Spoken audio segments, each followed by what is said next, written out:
The following is a paid broadcast.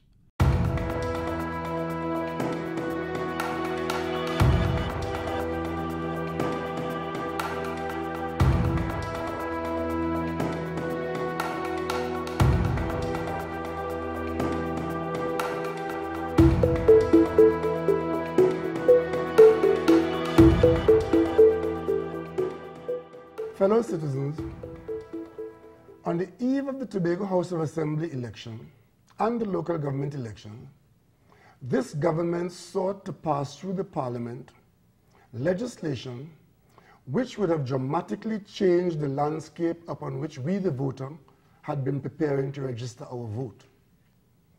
With respect to Tobago, it introduced during the THA campaign a hurriedly drafted bill promising self-rule for the island.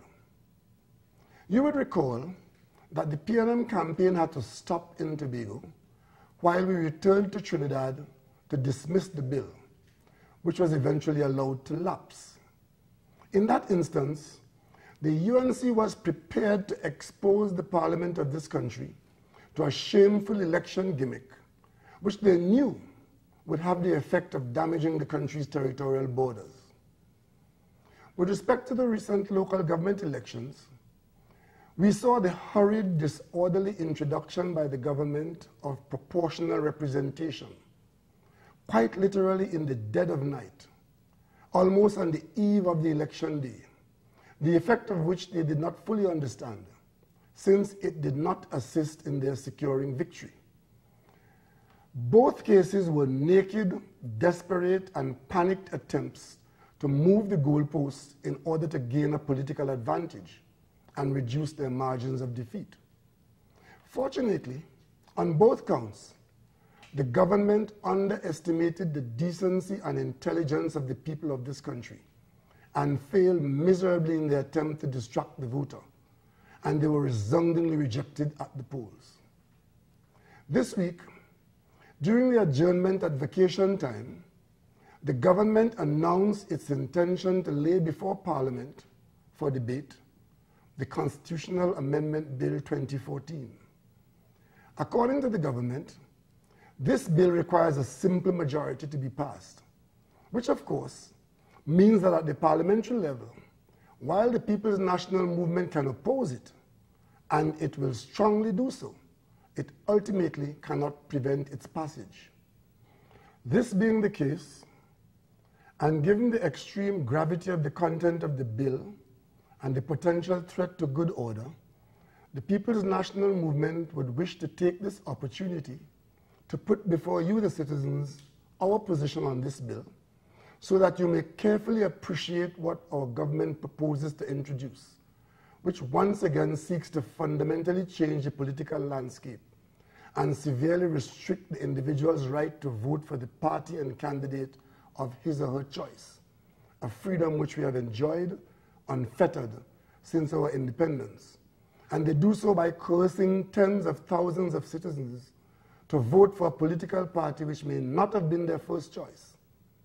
Citizens would in effect be forced to vote for candidates of one of the two major political parties or stay out of the election process. The PNM believes this development to be a naked and subversive attack on the principles of democracy.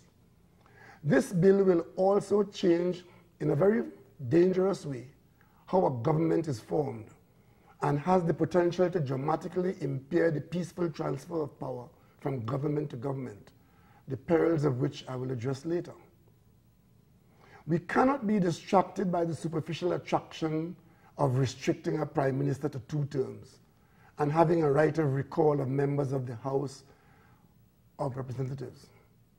I ask you to consider if a multiple-term prime minister has ever been a problem on the national level.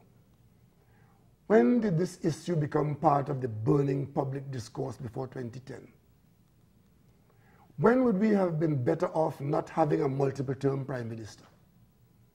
Would we as a nation have actually been better served if Dr. Eric Williams had served only 2 terms?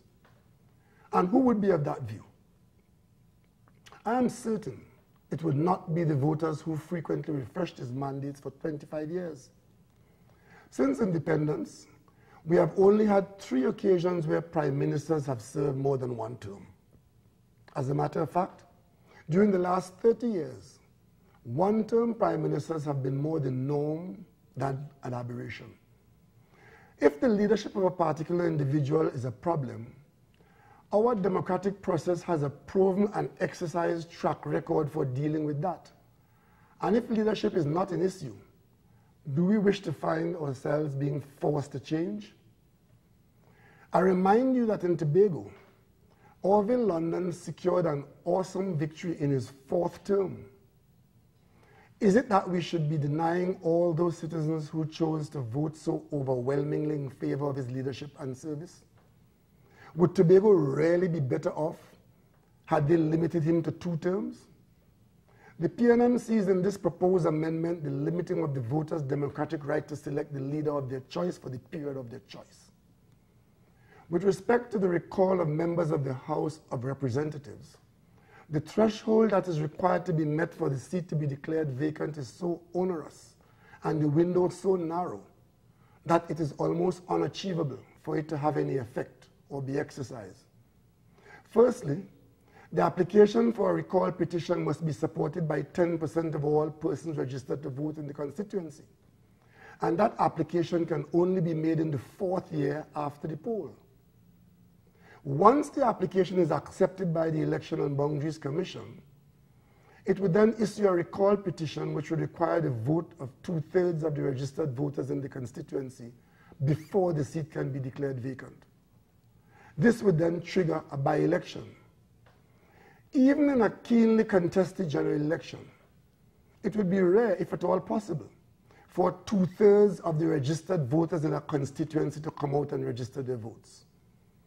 This threshold that is required to be crossed reduces this proposal to a shallow gimmick. All that it would achieve is frequent election disruptions, instability, and mostly no successful challenge. These proposals are solutions looking for problems or flawed answers looking for questions. Platitudes that, when considered, would not improve the operations of government or deepening of our democracy. These proposals will not significantly improve quality of your life or the democracy which we enjoy. Now, on the issue of the supplementary elections, or what is commonly referred to as a runoff poll, the bill proposes to amend Section 73 of the Constitution to prevent a candidate in a general election from being elected as a member of the House unless he obtains more than 50% of the votes cast. Where none of the candidates obtain the required 50%, a runoff poll must thereafter be held 15 days after the results having been declared between the 2 candidates who earned the highest and second highest number of votes. This therefore means that when you go out to vote on election day and cast your vote for your candidate of choice, and your candidate gets the 3rd highest number of votes, and no candidate in your constituency passes the 50% threshold, you would be required to go back to the polls in a runoff poll. However, on this occasion, your candidate representing your party of choice is not on the ballot, having obtained the 3rd highest number of votes. In those circumstances, you can either deny yourself your constitutional rights to vote, or you are forced to vote for a candidate and a political party in respect of which you initially reposed little or no confidence. We in the People's National Movement see the potential effect of the runoff poll as being a retrograde and restrictive step, and I dare say a carefully intentioned choke on your freedom to choose the candidate and party of your choice at the final stage of selection. Ladies and gentlemen, also contained in this bill is perhaps the most dangerous and potentially destabilizing legislative provision since the inception of our democracy, which has placed the orderly transfer of power and the efficient formation of the new government under serious threat.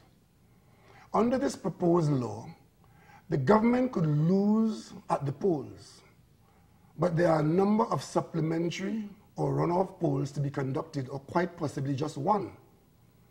According to the amendment, the incumbent government which is defeated or on its way out remains in office for at least 15 more days. I say at least because one needs to consider the likelihood of legal challenges. It therefore creates the distinct possibility that a government which has lost an election remains in control, if even for only 15 more days. This is the government of Rishmi. This is the government of Email Gate. This is the government of Prison Gate. This is the government of an improperly declared state of emergency that was supposed to be a limited state of emergency that ended up covering the whole country. This is the government of Section 34. This 15-day window is the proverbial recipe for chaos and is a suspension of our freedom to select and have a government promptly formed by our own determination. In essence, the people of Trinidad and Tobago could very well wake up after an election and discover that the political party which has won the election with over 21 seats, in which they have secured more than 50% of the vote, therefore requiring no runoff, but there remains one seat which requires a runoff. The government cannot assume office, while the party which has lost the government continues to hold power for 15 days in the first instance. That one seat will effectively postpone the lawful and swift formation of a new government and the appointment of a new prime minister, thereby requiring you to live in a country where a defeated and rejected, untrustworthy government is holding on to power and all the state's institutions. How many contracts will they sign during this period? How many appointments will they hurriedly make during this period? How many persons will they bribe in the last gasp to save themselves? One wonders what is to happen to the country's business in the intervening period. What position should our technocrats and CEOs of state enterprises take?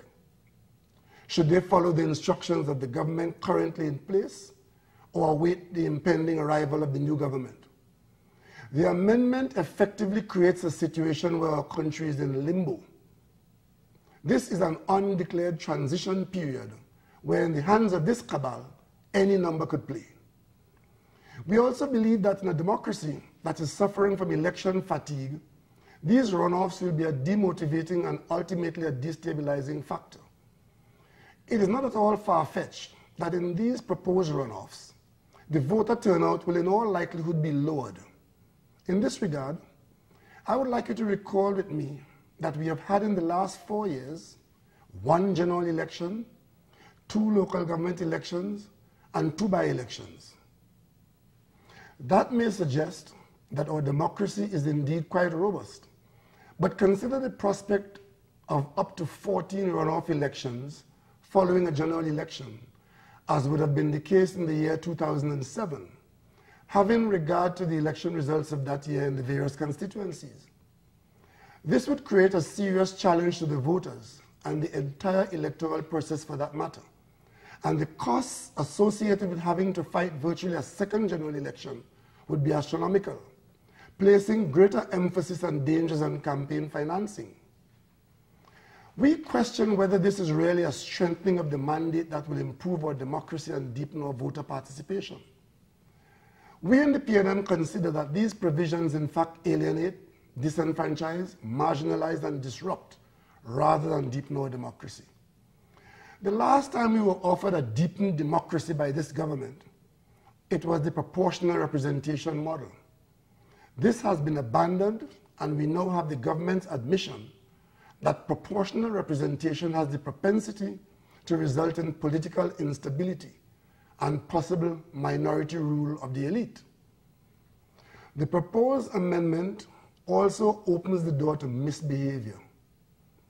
Let us assume that the supplementary poll could determine whether the incumbent government stays or goes. What do we expect to take place in that particular constituency?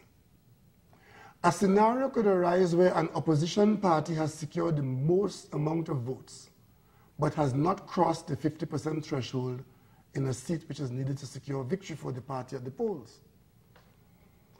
A supplementary poll is therefore required. It would not be extraordinary to foresee that the incumbent government, who effectively lost the election,